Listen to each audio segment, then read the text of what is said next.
ይሄ ልጅ ክርስቲያን ሲባል እንደ ክርስቲያኑ ለመሆን ህልም አለው።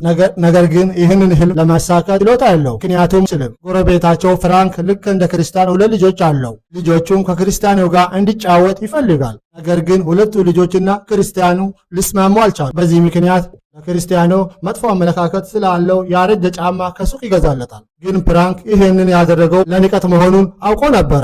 ነገር ግን ለመለማመጃው ይሆነኛል ብሎ ለበሰው። ልጁ ሽማግሌው ገዝቶ የሰጠ ጫማ ያላወቀው ነገር ጫማው ቆንጆ መሆኑ ነው። ጫማው ደግሞ የለየት ችሎታ ስለሚሰጠው ነው። ለሰው ችሎታው ዓላማ አይሰጠውም። ያረጀ ጫማው። ሰላም የግልሜ ፊልም ቤተሰቦች ፊልማችን ጀምረዋል። የፊልማችን ርዕስ ጎልደን ሹዝ የሚለው ነው። ፊልሙ የሚጀምረው ክርስቲያን ላለው የሚባል ልጅ እያሳየን ነው። የክርስቲያኑ ኮከብ ኳስ ተጫዋች ለመሆን ህልም አለው። ሁልጊዜ የክርስቲያኑ ጨዋታውን ለማየት ቤት ይውላል። ትዕይንቱ ሲቀየር የክርስቲያን እናት የሆነችው ካትሊን ነው የምትባለው። ካትሊን ሁሉ ጊዜ ልጇ በሚያደርገው ላይ ትደግፋለች። እግር ኳሷን ለመጫወት የሚያስፈልገው ዕቃ ሙሉ ትሞላለች ለልጇ። የክርስቲያን አባት ጆርጅ ነው የሚባለው። የጆርጅ አባት ከአሜሪካና አፍጋኒስታን ጦር ውስጥ ነው ያለው። እዛ እየተጣላው ነው። ትዕይንቱ ሲቀየር ሌላ ሰው ከፍራንክ ጋር ነው የምንመለከተው። ልጁ ፍራንክ ደግሞ 2 ልጆች ነው ያለው። በክርስቲያን ላይ ጥላቻ አለው። ለልጁ ክርስቲያን በጣም ነው የሚጠላው። የክርስቲያን ልጆቹም ዶናልድ እና ኤብ ነው የሚባሉት። ሁልጊዜ ከክርስቲያኑ ጋር አንድ ቡድን ውስጥ ነው የሚደርሳቸው ዕጣ። ክርስቲያንም ሁልጊዜ ለነጥቡ ብልጫ ነው የሚያገኘው። ለዛ ምክንያት ነው አባትየው የሚጠላው። አባትየው ለአሰልጣኙ ሁልጊዜ የክርስቲያኑ መጥፎ ነገር ነው የሚናገረው። አሰልጣኙ ዶሚኒክ ደግሞ የክርስቲያን መጥፎ ነገር ሁልጊዜ ይቃወማል ነበረ። አሰልጣኙም የክርስቲያን ልጆቹም እንደሚበልጠው ስለሚያውቀው ነው አሰልጣኙ። በዕለቱ ልምምድ ላይ ክርስቲያን ምንም ጎል ሳያስገባ ጨዋታው ይጠናቀቃል። ለዚህ ምክንያት አሰልጣኙ ክርስቲያን ላይ በጣም ይበሳጫል። ምሽት ላይ ክርስቲያን ወደ ቤት እንደገባ እናቷ ምን እንደሆነ ትጠይቃለች። ክርስቲያንም ቀኑ ጥሩ አይደለም፣ ጎል አላስገባውም ብሎ ለእናቱ ይነግራል። እናትየውም ግቢ ውስጥ ብቁ ልምምድ እንዲያደርገው ትነግራለች። አሰልጣኙ ጋር ስትሄድም የተሻለ ትሆናለህ ብሎ ስራ ታስረዳች ነው። ክርስቲያኑም ጠዋት ከአንድ ጓደኛው ጋር ስራ መለማመድ ጀመረ። ነገር ግን ኳሳቸው ከግቢ ወጥቶ ወደ ጎረቤት ገባ። ጎረቤታቸው ውድ የሆነ አበባቸውን ኳሱ አጠፋ። ጎረቤቱም ለዚህ ብሎ ክርስቲያኖ ላይ በጣም እየጮኸ ነው። ክርስቲያኖ የእግር ኳስ ተጫዋች ኮከብ መሆን ነው የምፈልገው ብሎ ለጎረቤቱ ተናገረ። ሰውየውም ስለሱ ግድ የለኝም ብሎ ተናገረ።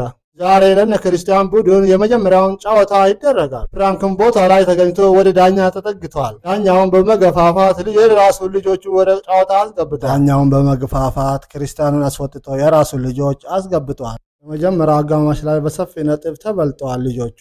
ዶሚኒክ በጣም እናደዳልና እንደ ሁሉንም ልጆች እንዲሰባሰቡ ያደርጋል። ዶሚኒክም ልጆቹን ከሰበሰበ በኋላ ሁሉም አይናቸውን ኳስ ላይ እንዲያደርጉ ተናገረ።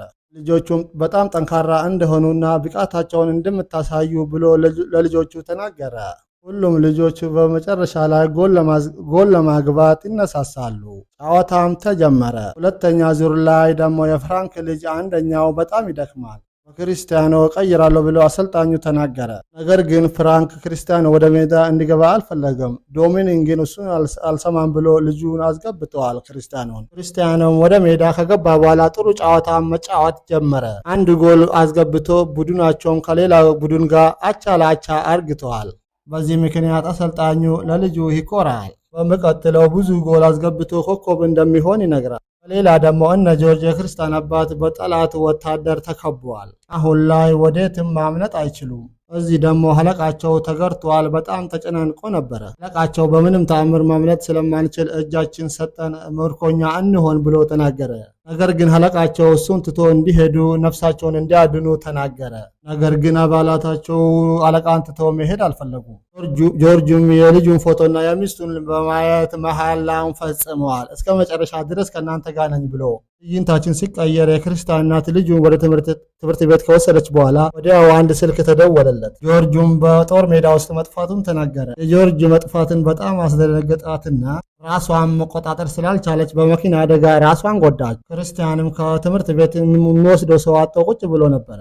በዚህ ሰዓትም አቶ ፍራንክ መጣና ክርስቲያንን ይወስዳል። እናቱ ላይ የተፈጠረ ነገር ያለምንም ርህራሄ ለልጁ ትንሹ ተናገረ። ትንሹ ልጅም በጣም በመደናገጥ ወደ ሆስፒታል ሄደ። እናቱም በጣም ተጎድታ ይመለከታታል። ክርስቲያኑም ይህን ነገር ሲያደርግ ልጁ ዝቅተኛ ነጥብ እንዲያመጣ ጨዋታ ውስጥ ልጆቹም እንዲበልጥ ፈልጎ ነበረ። ካትሊንም ከሆስፒታል መውጣት እንደማትችል ዶክተር ተናገረ። ስለዚህ ክርስቲያን ወደ ፍራንክ ቤት ለመሄድ ይገደዳል። ሰውየውም ጫማ የራስ ጫማ አልቋል፣ ጫማ ይገዛላል ብሎ ወደ አሮጌ ጫማ መሸጫ ወሰደ ልጁን። ለነጋዴውም የኔ ልጅ አይደለም ይሄ ለእርዳታ ያመጣው ልጅ ነው ብሎ አሮጌ ጫማ ገዝቶለታል። ፍራንክም ይህንን ያደረገው አሁንም የክርስቲያን ነገር ግን እንደዚህ ያደረገው ፍራንክ የልጁን ስሜት ለመጉዳት ነበረ። ነገር ግን ልጁ በጣም ደስተኛ ሆኖ ወደ ቤት ተመልሷል። ክርስቲያንም የሰዓቱ ፍራንክ የገዛለት ጫማ በኳስ ሲመታ ሁል ጊዜ ዓላማውን አይስትም። እናም ይሄንን ጫማ በመጠቀም ሁል ጊዜ ጎል እንደሚያገባ አመነ። በሌላ በኩል ሆስፒታል ውስጥ ካትሊንን ጥሩ ሐኪም አገኘች። እቺ ነርስ ሜሪ ዋይት ነው የምትባለው። ሜሪም ስለ ልጇ ሁል ጊዜ ትመክራለች። ልጇን ማስደሰት እንዳለበት እና ልጇ ፊት ለፊት ደስተኛ እንደምትሆን ተናገረች። በሌላ በኩል ክርስቲያኑም ይሄንን አሮጌ ጫማ በመጠቀም ሌላ የማይቻል ነገር ሁሉንም ዓላማው ላይ ጎሉን እየቆጠረ ነው። አሰልጣኝም በክርስቲያን ጨዋታ በጣም ግርም ብለዋል። ከክርስቲያን ጋር ሲጫወቱ የነበሩ ልጆችም በጣም ተደናገጡ። ሰፈራቸው ውስጥም ድንቅ ጫስ ተጫዋቲ እንደሆነ ሰፈሩ ተመሰከረለት። ጨዋታው እንዳለቀ አሰልጣኙ በጣም ስለ ክርስቲያን ስለተደሰተ ክርስቲያንን ማመስገን ጀመረ። የዚህ ሰዓትም ፍራንክ በጣም ይበሳጫል። ዶሚኒክም ወደሱ ይጠራና ፍራንክን እንዲያባረር ይነግራል። ከዚህ በፊት ያለብህን ብር እተውልሃለሁ እሱን ልጅ ካባረርኮ ብሎ አሰልጣኙ ዶሚኒኩም ይሄን እንደሰማ የአንተ ብር ሰርቼ ከፍላለሁ ልጁን አላባረርም ብሎ ተናገረ። ለአንተም ይጠቅማል ልጁ ብሎ ተናገረ። የአንተ ልጆች የፍራንክ ልጆች ምንም ለውጥ እንደማያመጡም እዛ ይፋ በይፋ ተናገረ። ዶሚኒክም ልጆቹ ተነስቶ ወደ ጨዋታ እንዲገቡ ተናገረ። ክርስቲያኑም ሲያወሩ ስለሰማ አሰልጣኙም አለማሳፈር ብሎ ድንቅ ጨዋታውን በጣም ከልቡ ተጫወተ።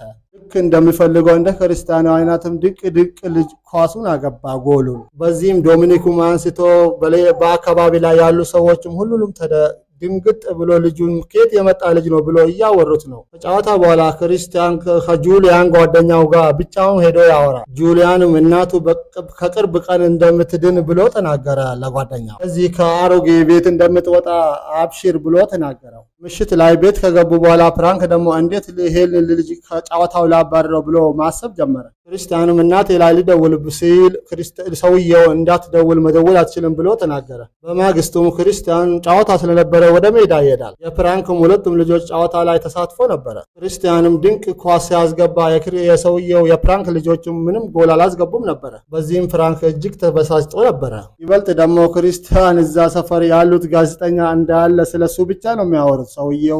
ሰውየው በጣም ተናደደ። ክርስቲያንም ለመናገር እዛ ሰፈር መጡ። ሜሪም ካትሊንን ለማስደሰት ስትል ልጇ ጋዜጠኛ ላይ እንደወጣ ፎቶውን አሳየች። ካትሊንም ይህንን በአያች ነገር በጣም ትደስታለች። ወደ ልጇ ስልኳን ደወለች። ፍራንክም ስልክን አውቆ ይዘጋዋል። በማግስቱ ሚች የተባለ የብሔራዊ ቡድን ኃላፊ ወደዛ ይመጣል። ስለ ክርስቲያንም ከጋዜጣ ላይ አንብቤ ነው የመጣሁት እሱን ለማየት ነው የፈለግኩት ብሎ ተናገረ ከአሰልጣኙ ጋር። ዶሚኒክም ወደ ክርስቲያን ለመጠቆም ልዩ ጨዋታ እንደምችለው አሳየው። ልጁም እየተጫወተ ነበረ በዛ ጊዜ። ሰውየውም በክርስቲያኑ በጣም ይገረማል። በክርስቲያንም ልጁ ጫማና ሸሚዝ ውጭ ልብስ እንዳለ እንደሚሞላለት ያስፈልገው ሁሉ ነገር ላይ ይሞላለት ብሎ ለዶሚኒክ ነገረው። ክርስቲያንም ዝናም ከዛ ቀን ጀምሮ ዓለም ላይ መስፋፋት ጀመረ። ፍራንክ በልጆቹ በጣም ተናደደ በራሱ ልጆች። ክርስቲያንም እንዴት ከውድድሩ ውስጥ እንደሚያስወጣ ማሰብ ጀመረ። በማግስቱም ክርስቲያን ቤት ውስጥ ሆኖ እየተለማመደ ነበረ። የሱ ልዩ ጨዋታው በወርቃማ ጫማ አሮጌ ጫማ ላይ መሆኑን አወቀ። ይህንን ጫማ ካጣ ልዩ ችሎታውን አጣለው ብሎ ስለፈራ ጫማውን በማውለቅ ሌላ ጫማን በማድረግ ራሱን ፈተነ። ጫማውን ሲቀይር ኳሱን ለማስገባት በጣም ይቸገራል። በዚህም ያለ ወርቅ ጫማ መጫወቱም አልችልም ብሎ ተናገረ ለራሱ። ፍራንክም ይህንን ነገር አቅራቢያ ሆኖ እየሰማ ነበረ። ክርስቲያንም ከጨዋታ ውጭ ለማድረግ ወርቃማ ጫማውን መሰረቅ አለብኝ ብሎ ለራሱ ሀሳብ ጀመረ። በማግስቱም የፍራንክ ቤት ስልክ ይጨዋል። ክርስቲያንም ሊያነሳ ሲል ከለከለውና ፍራንክ ያነሳል። የደወለችው እናቱ እንደሆነች አወቀ። ነገር ግን ፍራንክ እንዲያናግራት ፈቃደኛ አይደለም። ለእናትየውን ክርስቲያን እንደተኛ ይናገራል። በዚህም ምክንያት እናትየውን ልጁን ሳታገኝ ትቀራለች። የክርስቲያን ዝናም ከሁሉ ሰው ጋር አልፎ የአሜሪካ ፕሬዝዳንት ጋር ደረሰ። ፕሬዝዳንቱም የክርስቲያን አስቸጋሪውን ሰምቶ መግለጫ ለመስጠት ተገደደ። በመግለጫ ላይ ክርስቲያን ጀግና እንደሆነና የሱ ቤተሰብ እንዳለ ጀግኖች እንደሆናችሁም ተናገረ። የጠፋ አባቱንም አስፈልጎ እንደሚያመጣ ተናገረ። ፕሬዝዳንቱ አሁን በኋላ አባትህ ወደ ጦርነት አይሄድም ብሎ ተናገረ። ይህንን ሁሉ ሲናገርም ስለ ክርስቲያን እናትም ተናግሮ ነበረ። የክርስቲያን እናትም ይህንን ሁሉ ነገር ሆስፒታል ውስጥ ሆና እየሰማች ነበረ። ይህንን የሰማች የክርስቲያን እናትም ልጇን ለማግኘት ግዴታ ሆነበትና ተደሳች። ዶክተሩ ግን በእግሯ መሄድ እንደማትችል ነግራታል። ፍራንክ ተጠቅሜ እሄዳለሁ ስትል አንድች ሴት ወደ እሷ መጣች። ትዕይንታችን ሲቀየር የአሜሪካ ወታደር እየበረሩ ወደ ጦር ሜዳ ሲሄዱ ያሳየናል። የሚሄዱትም የክርስቲያን አባትና ሌሎች ወታደር ለመፈለግ ነበረ። ከሄዱም በኋላ የጠፉት ወታደር እንዳለ ያገኛቸዋል። ክርስቲያንቱም የክርስቲያን አባትና ስለ ሌሎች ወታደር መናገር ጀመረ። የጠፉት ወታደር ሁሉም እንደተገኘ ከዚህ በኋላ ሁሉም ነገር ደህና እንዲሆን ተመኘ።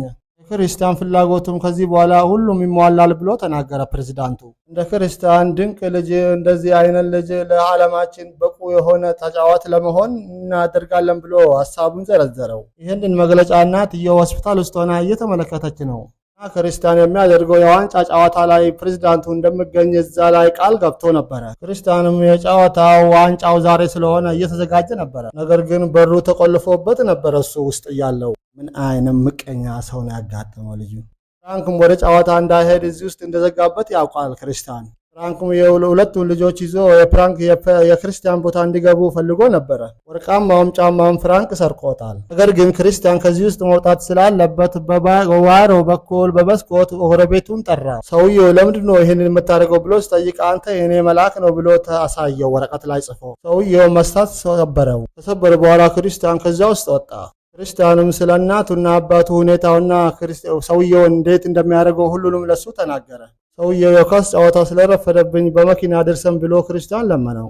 አደርሳለሁ ብሎ ወደ ራሱ ገራጅ ወሰደ። ገራጅ ውስጥም የእግር ኳስ ተጫዋች ያሉት ሽልማት ሙሉ አየና ሰውየውን ጠየቀ። ክርስቲያንም ይሄ ሁሉ ሽልማት የማን ነው ብሎ ሲጠየቅ ሰውየውም እኔ ተጫዋች ነበርኩት፣ ዋናው ነበርኩት ብሎ ተናገረ ለልጁ። ከልጅነቱ ጀምሮ ልክ እንደ ክርስቲያን ሮናልዶ ታላቅ ህልም እንዳለው ተናገረ ሰውየውም። ያ ሀሳቡም ተሳክቶልኝ ያለ የሚባል ከተማ ውስጥ ተጫዋች ሆኜ ነበረ ብሎ ለልጁ እየነገረ ነው ሂስትሪውን። ነገር ግን ብዙ አልተጫወትኩም፣ እግሬና ወገቤ ላይ ችግር ተፈጠረ ብሎ ተናገረ። ለዚህ ነው ጨዋታን ያቆምኩት ብሎ ለልጁ ተናገረ። ክርስቲያንም ይህን ከሰማ በኋላ በጣም ያዘነ። ወደ መኪና ገባና ወሰደ። ትዕይንታችን ሲቀየር ፍራንክና ነዶሚ ጋር እዛ ሜዳ ላይ አሉ አንድ ላይ እና የእሱ ልጆችን እንደሚረዱ ተናገረ። የክርስቲያን ቦታ እንደሚሸፍኑለት ለሰውየው እያወራ ነው። አሰልጣኙ ክርስቲያን በጣም እንደሚፈልግ ሲናገር ክርስቲያን በጣም ስላመመው መምጣት አይችልም ብሎ ተናገረ። ጨዋታውም ያለ ክርስቲያን ተጀምሮ ነበር። ነገር ግን ክርስቲያን በትክክለኛ ሰዓት ወደ ሜዳ መጣ። ወርቃማም ጫማ እንደሌለ ለአሰልጣኙ ነግራል። ያለ ወርቅ ጫማ ስለማይሸነፍ ብሎ አሰልጣኙ ደግሞ ተውና እሱን እርሳ፣ ሌላ ሀሳብ እንዳይመጣ ብሎ እንደምናሸንፍ እርግጠኛ ሆኖ ተናገረ። ወርቃማ ጫማ ሳይሆን ወርቃማ ሀገር አለን ብሎ ክርስቲያንም ገብቶ ወርቅ ጎሉን አገባው። ቤታቸው ሆኖ በቴሌቪዥን የሚያው በጣም የክርስቲያን ጥበብ ተደምሞ ነበረ። የክርስቲያን እናትም ክራንች በመጠቀም ወደ ሜዳው ደርሳ ነበረች። ሰው ወደ እሷ ይመጣል። ይህ ሰው ባለቤቷ ጆርጅ ነው። ጆርጅም የአሜሪካ ፍለጋ በኋላ ወደ ሜዳ መጥቶ ነበረ ተገኝቶ። የክርስቲያን እናትና አባትም ወደ ሜዳ ይገባሉ። በዚህን ሰዓት ክርስቲያን ዋንጫውን እያነሳ ከአሰልጣኙ ጋር እየተደሰተ ነበር። ወደ አባቱም መጥቶ ካቀፈ በኋላ ፍራንክ ወደ እነሱ ይመጣል። የክርስቲያን እናትም ፍራንክ ወደ እነሱ ሲመጣ ፍራንክ በቡጢ ተዘርረዋል። ባለቤቷ ምን እንደተፈጠረ ስጠይቃት ሁሉም ነገር ቤት አስረዳለሁ ትላለች። ወደ ቤት ሊሄዱ ነው። ከዚህ በፊት የተመለከትነው ኃላፊ ብሔራዊ ቡድን ኃላፊ የሆነውም እዛ ድረስ መጥተዋል እና ክርስቲያን ለብሔራዊ ቡድን እንደተመረጠና ተናገረ። ለአባቱም ብሔራዊ ቡድን የሚሰነጥኑበት ቤት እንዲገባ ተናገረም። ፊልሙ እዚህ ጋር ያበቃል። ፊልሙ ከተመቻችሁ ላይክ፣ ሼር፣ ሰብስክራይብ አድርጉኝ። አስፈልጎኝ ነው። እስቲ ሰብስክራይብ አድርጉኝ። ባላ የምታምኑት እስቲ ልለምናችሁ። ምጎዳ ነገር ነው ያላቀብረው